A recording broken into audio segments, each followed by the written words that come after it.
আপনারা সকলেই খেয়াল করেছেন কিনা জানি না, বাংলাদেশের উত্তরাঞ্চলে মানে গাইবান্ধার পলাশবাড়ী উপজেলায় এশিয়ার সর্ববৃহৎ রাম মূর্তি নির্মাণের কাজ শুরু হয়েছিল। যেই চিকেন নেক নিয়ে হাসনাত আবদুল্লাহ, মাহফুজ আলমরা 2024-এর 5ই আগস্টের পর থেকে ভারতকে হুমকি দিয়ে যাচ্ছে যে ওই চিকেন নেক দিয়ে ছিন্ন করে ফেলবে এবং ভারতের 7টি রাজ্যকে বাংলাদেশে নিয়ে আসবে, এবং যে কারণে ভারতের আবার বাংলাদেশের লালমনিরহাটে এয়ারবেস করছে চীন, সেটা নিয়ে উদ্বেগ আছে ঠাকুরগাঁয়ে, দিনাজপুরে বাংলাদেশের সেনাবাহিনী, বাংলাদেশের বিমান বাহিনী শক্তি বৃদ্ধি করছে, এসব খবরেও। তাহলে ওরকম একটা জায়গায় হঠাৎ করেই বাংলাদেশে বিশাল এক রাম মূর্তি, 81 ফুট উঁচু এক রাম মূর্তি একজন ব্যক্তির নিজস্ব উদ্যোগে যে নির্মাণ কাজ শুরু হলো এমন একটা সময়ে, যে সময়টা হচ্ছে সেই সময় যখন 2024-এর 5ই আগস্টের পর থেকেই বাংলাদেশ জুড়ে সংখ্যালঘু জনগোষ্ঠীর মধ্যে একটা ব্যাপক নিরাপত্তাহীনতার বোধ কাজ করছে, এমনকি মানে মাজারগুলো পর্যন্ত মুসলিম জনগোষ্ঠীও রাখতে পারছে না, মানে এমন একটা কট্টর ধর্মপন্থা সারা বাংলাদেশে শুরু হয়েছে। এ অবস্থায় একজন হিন্দু ব্যক্তি, হরিদাস চন্দ্র তরণী দাস নামক এক ব্যক্তির নিজস্ব উদ্যোগে নাকি 81 ফুট রাম মূর্তি নির্মাণ হচ্ছে গাইবান্ধার পলাশবাড়ী উপজেলায়। ওই কমপ্লেক্সটিতে শুধুমাত্র পলাশবাড়ী উপজেলার শ্রী রাধা গোবিন্দ এবং কালী মন্দির কমিটি মন্দির প্রাঙ্গণে শুধু 81 ফুট দীর্ঘ রাম মূর্তি প্রতিষ্ঠার উদ্যোগ নেওয়া হয়েছে তাই নয়, এরই মধ্যে এখানে অনেক উঁচু উঁচু শিব এবং কৃষ্ণের মূর্তি তৈরি করা হয়েছে।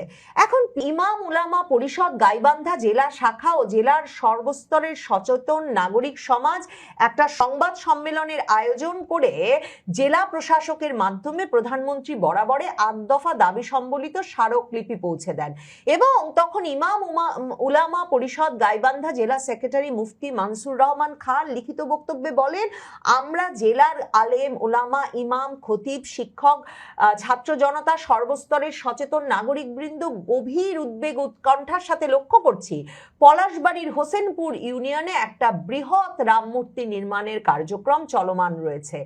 এরকম একটা গুরুত্বপূর্ণ ও স্পর্শকাতর অঞ্চলে এত বৃহৎ পরিসরে মন্দিরের বাহিরে রিসর্ট স্পট বানিয়ে সেখানে প্রকাশ্যে মূর্তি নির্মাণকে কেন্দ্র করে ভবিষ্যতে সাম্প্রদায়িক উত্তেজনা, সামাজিক অস্থিরতা, আইন শৃঙ্খলা পরিস্থিতির অবনতির আশঙ্কা দেখা দিয়েছে। এ কারণে বিষয়টি গুরুত্বের সঙ্গে বিবেচনা করা জরুরি।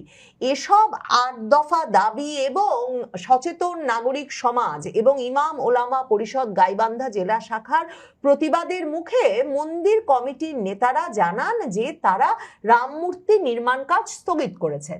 এরপরেও আসলে ওই অঞ্চলে এই নিয়ে উত্তেজনা বা অসন্তোষ কমে নাই, কারণ রাম মূর্তির নির্মাণ কাজ স্থগিত করেছেন বটে, কিন্তু এই মূর্তির বেশিরভাগটাই এর আগেই নির্মাণ হয়ে গেছে, মানে কাঠামোটা তৈরি হয়ে গেছে, এই বিশাল মূর্তিটা দেখা যাচ্ছে। অন্যদিকে যে বিরাট শিব এবং কৃষ্ণ মূর্তি আছে সেখানে, সেগুলো নিয়েও এখন ইমাম উলামা পরিষদ সহ বিভিন্ন পরিষদের একটা উদ্বেগ দেখা দিয়েছে। এমনকি এই নির্মাণাধীন রাম মূর্তিটাকে তারা অপসারণ করতে হবে এ দাবিও তুলেছে।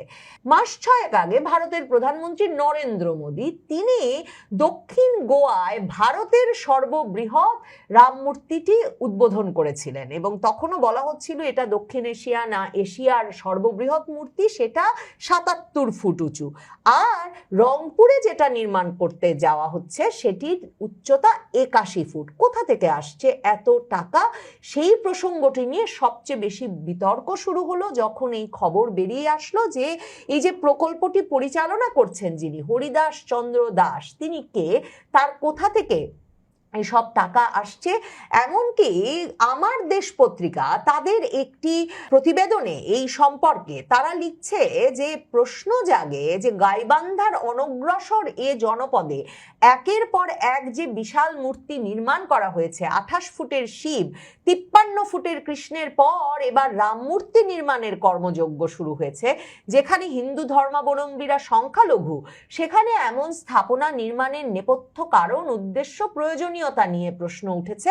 এলাকাবাসীর মতে, আমার দেশ লিখছে, এর পেছনে থাকতে পারে দেশি বিদেশি বিশেষ কোনো গোষ্ঠীর সুদূর প্রসারী নীল নকশা, মন্দির প্রাঙ্গণে বিদেশি কূটনীতিকদের যাতায়াত এবং প্রশাসনকে অন্ধকারে রেখে এমন কর্মযজ্ঞ চালানোয় সাম্প্রদায়িক সম্প্রীতি নষ্ট হওয়ার আশঙ্কা করছেন অনেকে। 17 কোটি টাকা ব্যয়ের এই বিশাল কর্মযজ্ঞের আড়ালে কি নিছক ধর্মীয় আবেগই আছে? এই প্রশ্ন তুলেছে আমার দেশ। আমার দেশ সন্দেহ করছে বিশেষভাবে এই কারণে যে স্থানীয় প্রশাসনের ঊর্ধ্বতন কর্মকর্তাদের মতে পলাশবাড়িতে হরিদাসের এই মহাপরিকল্পনা কোনো বিচ্ছিন্ন ঘটনা নয়। সেখানে ইতোমধ্যে 28 ফুট উঁচু শিবমূর্তি এবং 53 ফুট উঁচু কৃষ্ণমূর্তি স্থাপন করা হয়েছে, যার একটার উদ্বোধন করেছিলেন রাজশাহীতে নিযুক্ত ভারতীয় সহকারী হাইকমিশনার মনোজ কুমার। এখানে মোট 144টি মূর্তি নির্মাণের একটা বিশাল প্রজেক্ট হাতে নেওয়া হয়েছে।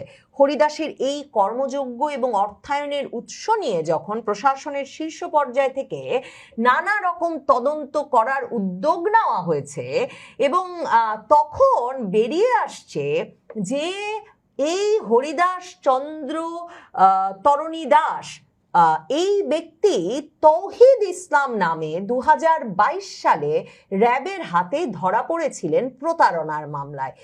এই খবরটি এখন ভারতের অনলাইন সংবাদ মাধ্যম নর্থ ইস্ট নিউজ লিখছে যে গাইবান্ধার রামমূর্তি নির্মাতা হরিদাস 2022 সালে ছিলেন তৌহিদ ইসলাম, এটা র্যাবের দাবি।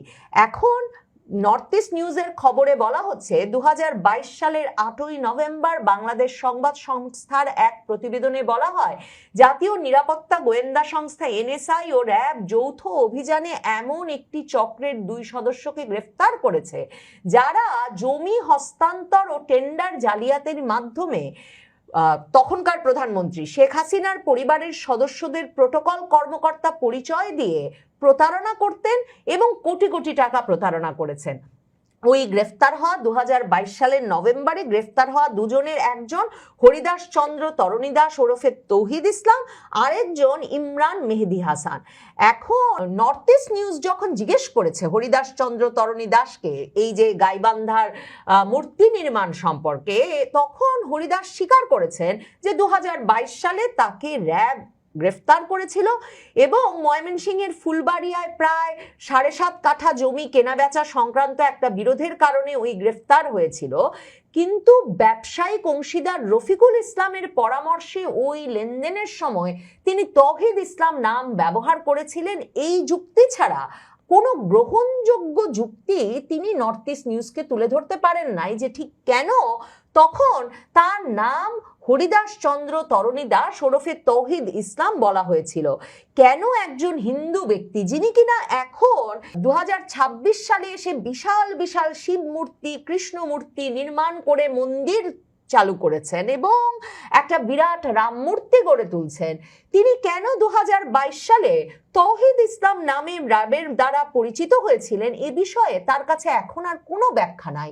আর কেনই বা তিনি যদি তৌহিদ ইসলাম হয়েই গিয়ে থাকেন 2022 সালে, কেন এখন আবার তিনি হরিদাস চন্দ্র তরণী দাস সেজে 17 কোটি টাকা ব্যয়ে এমন একটা মন্দির নির্মাণ করছেন এবং এত বড় বড় মূর্তি নির্মাণ করছেন, তারও কোনো স্পষ্ট উত্তর নর্থ ইস্ট নিউজ হরিদাস চন্দ্র তরণী দাসের সঙ্গে কথা বলেও পায় নাই। বাংলা ট্রিবিউনে 2022 সালের 8ই নভেম্বর রিপোর্টার আব্দুল হামিদ লিখছেন, প্রধানমন্ত্রীর স্বজনদের প্রোটোকল অফিসার পরিচয় দিয়ে কোটি কোটি টাকা প্রতারণা। রাজধানীর উত্তরায় পুরনো এসি কেনাবেচার কাজ করতেন শ্রী হরিদাস চন্দ্র তরণী দাস ওরফে তাওহিদ। এবং সেই সংবাদটার মধ্যে বাংলা ট্রিবিউন লিখছে যে র্যাবের কমান্ডার খন্দকার আল মাইন বলেন, হরিদাস চন্দ্র তরণী দাস 2014 সালে প্রধানমন্ত্রীর সঙ্গে তার একটা ছবি এডিট করে ওয়ালপেপারে সংযুক্ত করে রেখে সেটা দিয়েই প্রভাবশালী ব্যক্তিদের নাম ভাঙিয়ে নানা রকম ভাবে ফন্দি ফিকির করে অর্থ উপার্জন করতে থাকেন। 2019 সালে তিনি ধর্মান্তরিত হন এই হরিদাস চন্দ্র তরণী দাস। র্যাব বলছে 2022 সালে পরে শ্বশুরবাড়ির পরিচয় ব্যবহার করে ময়মনসিংহ এলাকায় তিনি তার প্রতারণার ভিত মজবুত করে Paris swimming pool entertainment resort সহ ময়মনসিংহের ফুলবাড়িয়া এলাকায় নামে বেনামে অনেক জমি কিনতে সক্ষম হন। মানে তখন এই প্রতারক হিসেবে গ্রেফতার হওয়া হরিদাস চন্দ্র তরণী দাস 2019 থেকে তৌহিদ ইসলাম হয়েছেন ধর্মান্তরিত হয়ে, এবং শ্বশুর বাড়ির জায়গা ময়মনসিংহে প্রতারণা করেছেন, সে সূত্রে র্যাব তাকে গ্রেফতার করেছিল। আর এখন তিনি গাইবান্ধার পলাশবাড়ি উপজেলায় বিরাট মন্দির নির্মাণ করছেন। নর্থ ইস্ট নিউজকে হরিদাস বলেছেন যে 2014 থেকে 2019 সালের মধ্যে কক্সেস বাজারের রোহিঙ্গা শরণার্থী শিবিরে সবজি সরবরাহের ব্যবসা করেই নাকি তিনি প্রায় 4 থেকে 5 কোটি টাকা আয় করেছিলেন। সে সময় তার আরও দুজন অংশীদার ছিলেন, ফুলবাড়িয়ার একজন এবং খুলনার একজন। তো সেই 4-5 কোটি টাকা ব্যয়ে তিনি এখন 17 কোটি টাকার মন্দির কমপ্লেক্স কোন অর্থ থেকে নির্মাণ করছেন সে বিষয়ে নর্থ ইস্ট নিউজ তাকে জিজ্ঞেস করে বা তাকে সাক্ষাৎকার নিয়ে কিছু জানতে পারেননি। তবে হরিদাস দাবি করেছেন মন্দির নির্মাণের অর্থ ভক্তদের অনুদান থেকে আসে। তার পরিকল্পনা রয়েছে মোট 144টি হিন্দু দেবদেবীর মূর্তি নির্মাণের। তবে ইতিমধ্যেই মন্দির কমপ্লেক্সে 22 থেকে 25 কোটি টাকা ব্যয় হয়ে গেছে বলে বিভিন্ন অপ্রমাণিত সূত্রে খবর আসছে বলে নর্থ ইস্ট নিউজ লিখছে। এই বিপুল অর্থ কোথা থেকে আসছে তা নিয়েও প্রশ্ন উঠেছে। কিভাবে গাইবান্ধার পলাশবাড়িতে এই নাম না জানা এক ব্যক্তি হরিদাস চন্দ্র তরণী দাস যা বেরিয়ে আসছে, যাতে বোঝা যাচ্ছে তিনি এক রহস্যময় চরিত্র, প্রতারণার অভিযোগে আগে গ্রেফতারও হয়েছিলেন, এমন এক ব্যক্তি কেন ওই জায়গাটি বেছে নিয়ে, কোন শক্তির বলে? অর্থ তো নিশ্চয়ই, কিন্তু অর্থের পাশাপাশি এই জায়গায় এমন একটি স্থাপনা তিনি গড়ে তুলবেন, এর পেছনে কারা শক্তি যোগাচ্ছে, কারা সাহস যোগাচ্ছে, কারা উৎসাহ দিচ্ছে, এই প্রতিটি প্রশ্নের উত্তর জানাই সম্ভবত অত্যন্ত গুরুত্বপূর্ণ। পরিস্থিতিটা এই নিয়ে উত্তেজনাপূর্ণ হয়ে উঠলে, মানে বাংলাদেশের গাইবান্ধার পলাশবাড়িতে এত বড় করে মূর্তি নির্মাণ হচ্ছে, এই নিয়ে পরিস্থিতিটা অত্যন্ত জটিল হয়ে উঠলে কারা বিপদে পড়বেন এবং কাদের সুবিধা হবে সেসব হিসাব নিকাশ করেও এই ঘটনাটির বিশ্লেষণ এবং নানা প্রশ্নের উত্তর পাওয়া জরুরি। বিশেষভাবে গাইবান্ধার পলাশবাড়ি উত্তরাঞ্চলটি ভারত বাংলাদেশ সম্পর্ক যখন এতটা নাজুক অবস্থায় গেছে, তখন নিরাপত্তার কারণেও দুদেশের জন্যই এত গুরুত্বপূর্ণ হয়ে উঠেছে যে সেটাও এই মূর্তি নির্মাণের জায়গাটিকে আরো বিশেষভাবে